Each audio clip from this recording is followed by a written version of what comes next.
Now, on the other hand, ancillary services, which is your dental, your vision, your life, EAP type of programs, a little more difficult. So we had to go and look for some standalone companies. Cypress, Colonial, they were willing.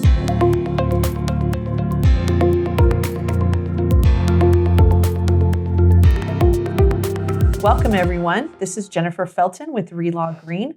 We're here today to talk about employee benefits and how in the cannabis space they can be managed and handled. The good news is there's something to talk about. There is an opportunity for employee benefits, and there are a number of employees in this space. So today I have the pleasure of having an expert on employee benefits here today to talk to you. His name is Ken Doyle. He's with a company called LISI. They are a general insurance agency, so they don't sell direct to consumer. They work with brokers, over 8,000 of them here in California. Ken's been in this industry since 1980, and so he's got all the news and information that we need in order to talk about this space. So Ken, let's give him a little intro. Well, the presentation is improving your company's bottom line through engaged employees. So you're probably asking, what does that mean? Right. Well, I'm going to go in and give an overview of the industry, the employment opportunities, really, and how do you bring in and attract and retain great employees through employee benefit packages. Right. And we'll go through and we'll talk about that. I'll talk about some case studies, give some examples of what employers should be looking at and how they can kind of frame everything up. And then we'll kind of conclude with some takeaways just so that you kind of remember, hey, here's some key things that I need to be thinking about. Honestly, this is something every employer needs to think about, whether 100%. They're in the cannabis space or not. Yeah. But like everything as it relates to cannabis, there's nuances. Things that are different for our cannabis clients than would be for a non-regulated industry like this. Correct. All right, so let's get into it. So with the legalization of cannabis, specifically for recreational, it's legal in 10 states now, and for medical purposes, 32 states. Great. So the industry is growing. There's a lot of folks getting into it. The employment market, I will say, is growing. Sales are growing. And you think about a 34% increase in sales in 2018. And you're asking probably, what does that mean? Well, it's just under $11 billion. That's real money. It's real money. And they are predicting by 2025 that it'll possibly get up to about $146 billion. Wow, less than 5 years. That is a revenue stream. So everybody is kind of looking at this and how do we jump on the bandwagon? And, on the slides, there's some of the resources that I'm using for some of these statistics, but it is a growing industry.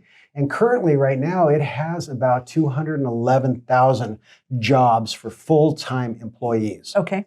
And if we're packaging in all of the ancillary type services that surround this industry, we're at about 300,000 jobs. That's real jobs. And that's a big market. If we're going to be seeing the type of growth that we're talking about, those numbers are just going to go up. Yeah. I mean, you think about 300,000 jobs in the employment arena driving this much revenue, hence why the states, the feds, they all want to get and have a piece of this, right? Right. Well, there's taxes. Although they're not playing fair, I know. I think hopefully that will kind of flatten out as we go down the road and some people start pushing back on some of this double, triple taxation on them. Well, they have to at some point. But at this point, it's still an issue. So at least from our standpoint, what we're talking about today are some potential tax opportunities for them. Absolutely. To mitigate some of that. Absolutely. And that's really what this is framed up about. Great. The other piece that I want to bring in when we're talking about jobs is, overall we hear the president, the White House, talking about unemployment dropping. We're at the lowest ever, which is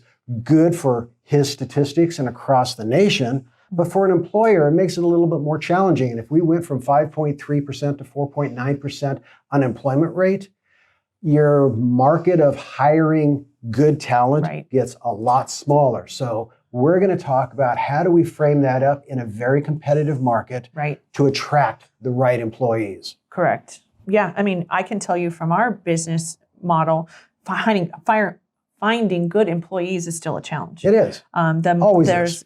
But more than ever because of the unemployment rates being where they're at. Right. So absolutely. So let's talk about what kind of workforce are we dealing with in the cannabis space? Well, interestingly enough, maybe not, but I found it interesting that the largest segment are the millennials, the 18 to 34-year-olds coming into this market. And there's a lot of dynamics that will get into that market, not only from their preferences, but how an employer needs to take a look at what is important to them. Right. So generationally, that group is looking at things in a very different way. They're looking to have value in who they are, what they do. Generationally, there's the statistics say they care more about benefits and some of the ancillary services that a company can provide than even the direct compensation that people in our generation would traditionally be more concerned about. Right. Right. And if you think about some of the things that they really consider when they're looking for employment, and I'll go through three things. One of them is the desire to be part of a winning team. That's important. Well, everybody got a trophy. So that makes sense, that winning and being valued, right? They care about having value and being part of the decision making, part of the core of their business, not just a job, but really building. It's more than a job. Yeah, it's more than a job for them. And also number two is the opportunity for professional growth. Yes. Well, and understand professional growth. Doesn't always mean having that label on your name, but being a part of larger projects, getting involved in more things. And number three is employment where they can actually make a difference and have an impact on the community, the industry, or whatever the product they're delivering. Right. Well, and that's one thing with cannabis is it's absolutely having an impact, right? Yeah. We're taking something from a negative to a positive, and they can be part of that. Yes. Right? Yeah, and especially getting into this in such an early time, who knows what the opportunities are? They're endless. Correct. Yeah. Perfect. So as we go through this, and as you start thinking from an employer's perspective, what are some things that you should remember? I will give you two key points or key success points that you need to keep in mind. Okay. Structuring an employee benefit plan, keep it simple. You don't need to be explaining and putting out so much information. Folks will go and look for it. If they need to understand more about it, or they will ask. And trust me, they will ask. Right. Secondly is education is critical. How do you provide the education to the employees? And I'll talk more about on a case study, et cetera, utilizing the right insurance brokers who understand the market, understand the workforce. Right. So they can explain this in very simple terms. Right. Because these aren't people who have 20 years of work history and have dealt with multiple employers and multiple plans and have, that experience. Correct. Instead, often these are people who this is the first time that they're having to make these core decisions about who's going to insure them, what type of coverage do they want, those types of core key decision making. Likely, it's if we're putting a 401k together, it's likely their first 401k. Right. And what does 401k stand for, right? Exactly. All of those kinds of concepts are things that we're not coming at it from we're not talking about rollovers, right? We're talking about setting it up for the first time. What makes sense for me? What is my long-term plan? And look, and when we're younger, our long-term plan is very different than as we get older. One, they have more time, but two, hopefully we've been thinking about it for a while, whereas for them, this is their first foray into it. So giving them that those key markers is really important. Yeah, okay. And just on the sidebar, going back to the early 80s, late 70s, 401k was a loophole in the tax code that employers found to be able to give back to the employee, as well as being able to bring down their tax bracket. Right. Very interesting. Right. Well, now we're doing it quite well. Right? We're doing it very well. In fact, I think better than the IRS ever thought. Well, yes. This definitely wasn't the plan, right? Correct. We're supposed to all survive on Social Security, right?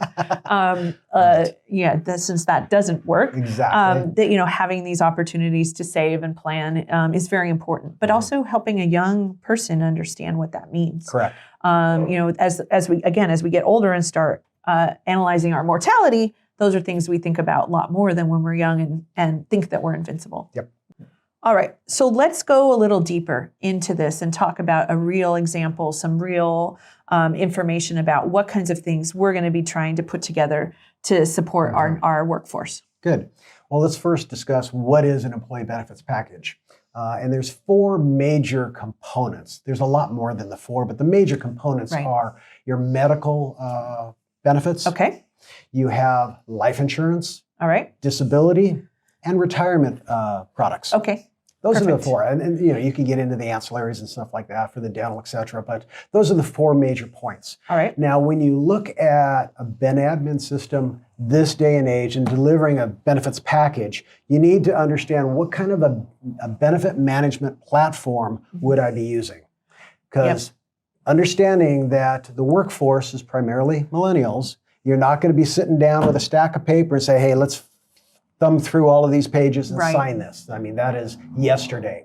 So having it on a platform where you can do it on a laptop, a pad, or even on your mobile, it is that easy this day and age. Well, me even as an employer, help me get what is a Ben admin plan?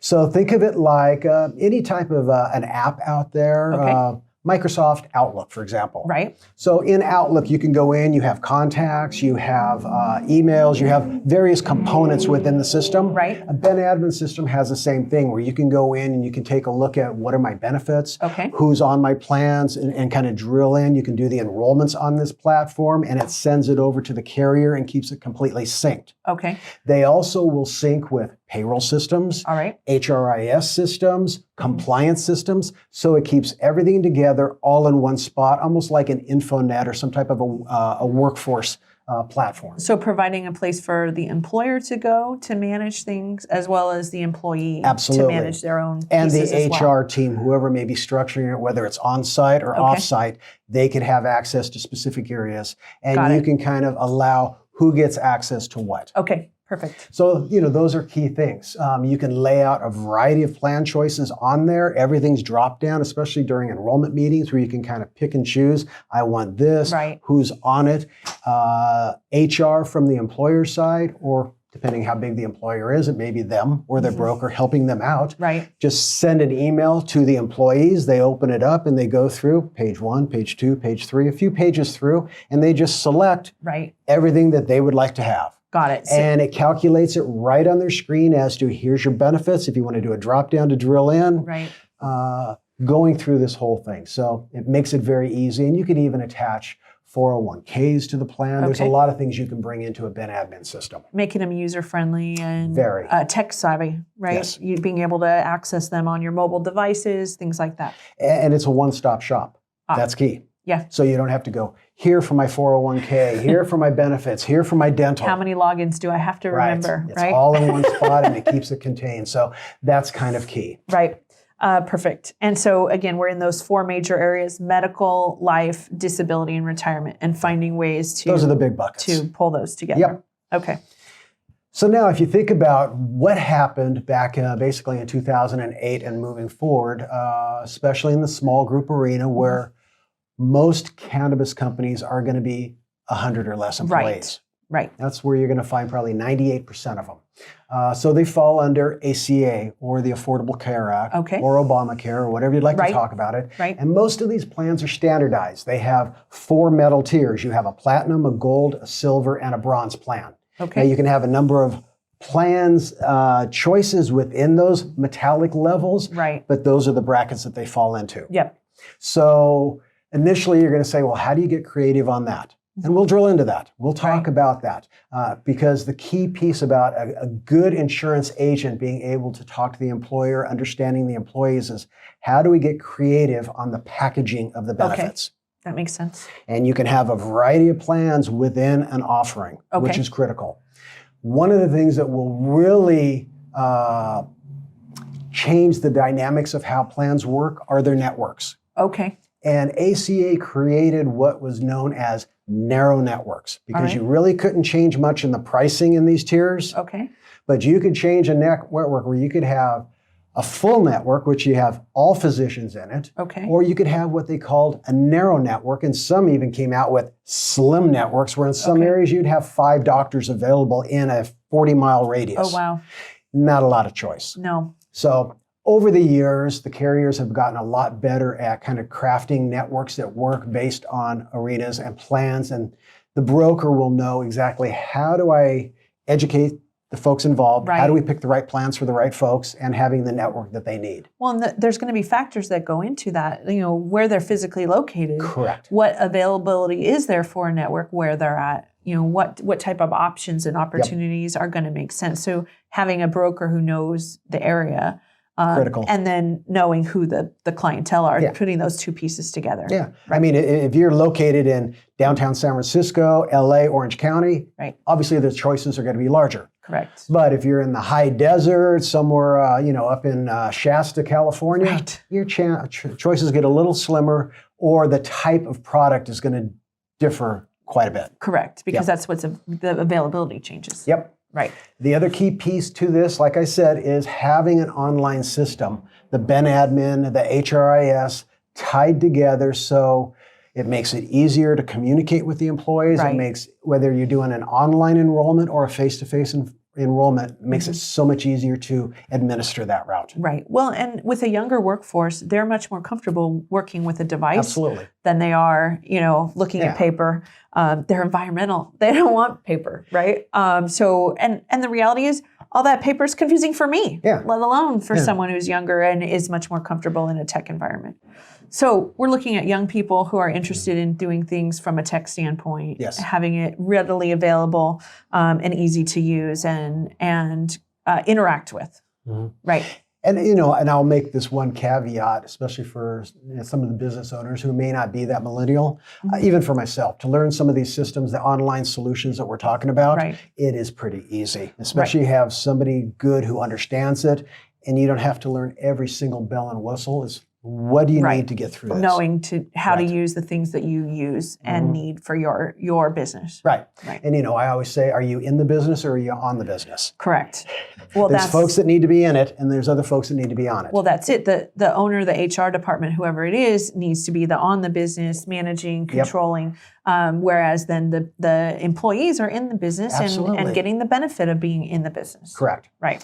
So it boils down to one last point, and it really comes down to selecting an insurance agent or a consultant that not only knows the industry, very familiar with the demographics and the geography of where the company is located, to be able to select and put together the best package you can think of. Correct. And as an emerging new industry, you're going to have less agents who are in that space, who know, understand, are comfortable with advising. And as we're talking about this, we're making an assumption that all these insurance companies are going to be willing and able to write in this space. In our discussions, I get the impression that the medical companies, the core networks are pretty comfortable with it, but that some of the ancillary services have some higher concerns. Absolutely, and they come running with sirens on when that does happen. Exactly.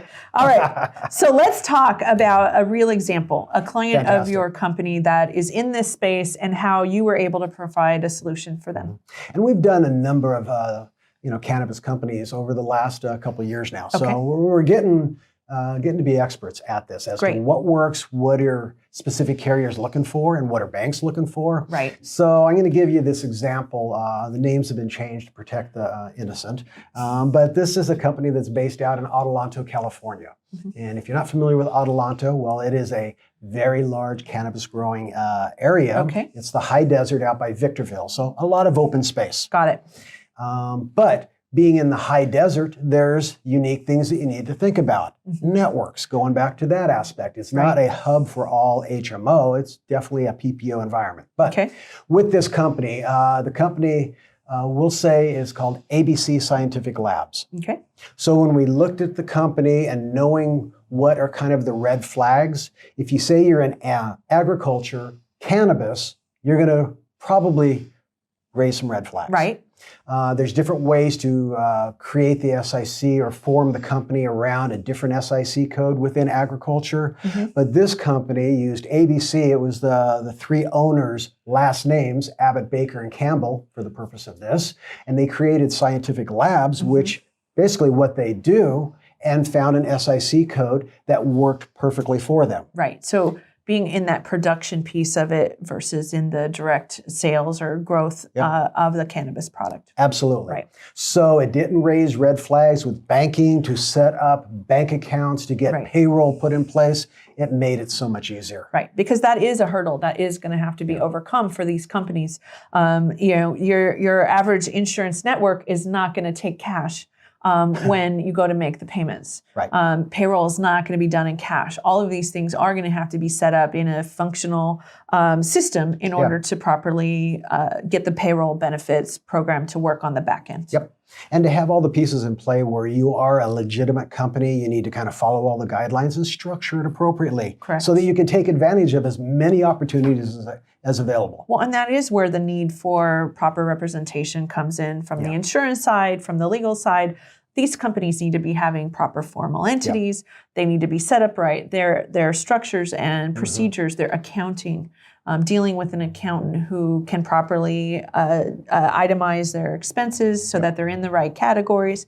In the cannabis space, unlike other spaces, there are specific internal revenue codes, in particular 280E, which control what they can and can't deduct on their expenses. So we're going to be talking about how there's some tax benefits to setting all this stuff up, which there are for any business. It depends on where you are in that chain of whether you're able to take advantage of those.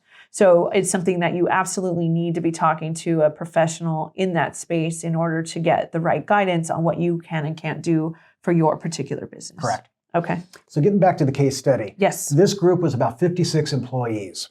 Not about, it was 56 employees. Great.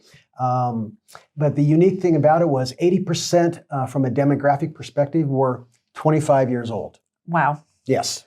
So with 25-year-olds coming into this, there are some unique dynamics that you need to consider. Right. A lot of the folks were coming off of their parents' plan. So Their first big job, right? Their first big job. I mean, you may have worked at Walmart or fast food where you didn't have benefits before, so you were on your parents' plan. Right. So their knowledge base is pretty much zero or very, very limited. So you have to think about that. The other folks coming in, a lot of them were uninsured entirely. Got it. So a key piece of this is going in, and these folks, they didn't know the difference between HMOs and PPOs. Right. It's just another acronym that we use a lot of them in our industry, right? And you think about deductibles, copays, and out-of-pocket maxes. So education is critical, and having somebody who can sit down and walk it through, again, keeping it simple as to what would be, if you're 25 years old and single, are you really concerned about all the maternity benefits and all these? Maybe not. So how do you keep it simple? Right. A carrier going in on this plan was up in Adelanto.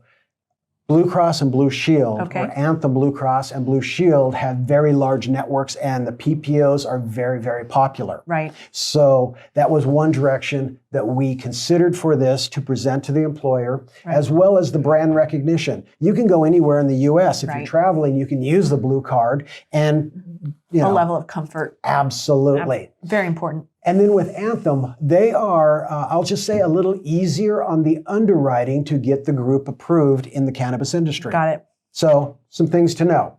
Now, on the other hand, ancillary services, which is your dental, your vision, your life, EAP type of programs, a little more difficult. So we had to go and look for some standalone companies. Cypress, Colonial, they were willing to come in and say, we will write cannabis all day long. We couldn't package it with Anthem, which was very interesting. So understanding that, having a broker who understands that is key. So, I mean, that was a good case study. And, like I said, I have a lot of relationships with some brokers that specialize on this, that we could kind of walk somebody through and understanding where they're at. Right. But then once they were offered these programs, they were able to get good benefits in a competitive Not only space. Good benefits, great benefits. The employer came in, paid 100% on a gold plan. Remember, it's platinum, gold, silver, bronze on the gold plan, and they paid 100% for the spouse on this plan. Wow.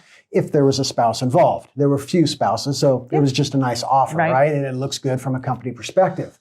The employees looked at this and said, for a small dollar amount, I can upgrade to a platinum plan. Right. And 100% of them did. Wow. So you've got great benefits now, the best out there on the market for a young group who are not going to be a huge cost for the insurance company because they're healthy and young. Yes. And, about this, because there is, they make good money in this. Right. And we were able to offer, the employer was offering all of these bells and whistles, which got them to stand out, differentiated the company. Right. I have not seen on any group as much participation. Participation is always key. It is. We had 100% participation. Right. We had 5 to 6 lines of coverage in place across the board. Wow. So it was a great case study on this thing. Perfect. All right, so let's talk a little bit about the tax advantages. In the right circumstances, again, go back to your CPA accountant and discuss this. Correct. And that's one thing I'll say, I'm not a CPA. So Me neither. I know from a benefits package, what are some of the potential advantages, tax advantages. But again, having somebody who knows the space and understands federal and state law is critical. Right. But from an employer perspective first, offering a benefits package, typically across the board, is always tax deductible, depending on what the level is. There's also potential for employee tax savings involved, depending on, to your point, where in the distribution line are they, with additional compensation costs to you as, in regards to employment taxes. And then some other things when it comes to health, retirement plans, group life insurance up to $50,000 is typically exempt. Health savings account up to $1 amount is exempt. So thinking about how the employer can package this and get as much tax discounts, advantages, the write-offs, et cetera, not write-offs, but the tax advantages as possible is critical. Yes. Well, and that when we're going into this arena where we're a real business, having real employees, having a checking account, all of those types of things, and having to pay the taxes that come along with it, any opportunity to minimize those taxes needs to be considered and truly put into your plan. Yep. And then think about it from an employee perspective. When you go in as an employee, and if I'm an entrepreneur, I'm thinking, how do I bring myself down to like a 15% tax bracket, right? Well, maybe not always possible, but how can I lower it to 20 or whatever it might be? By doing some of this, setting up a Section 125 POP plan, being able to funnel some of these benefits and paying for them their pre-tax dollars. It lowers payroll tax for the employees. So they can walk out and say, great, I get all of these benefits, could add $10,000, $15,000 annually to the package. But it's not costing them in taxes. At the end of the day. Their realized income goes down, might even put them in a different tax bracket and have other tax benefits for them. All right. That's creative financing, that's creative bundling. So, let's talk about some of the key takeaways that I want everyone to remember as we leave. Number one, because of the job market, it's competitive out there. How do you differentiate your company? How do you stand apart? Knowing the workforce, who's coming into it, what are they looking for? How do you attract and retain great, not just good, but great employees that are going to stay with you for a while, right? Yeah. You're going to be training them in an industry that's new and different, all kinds of intellectual property potentially. You're going to want that retention going on. Absolutely.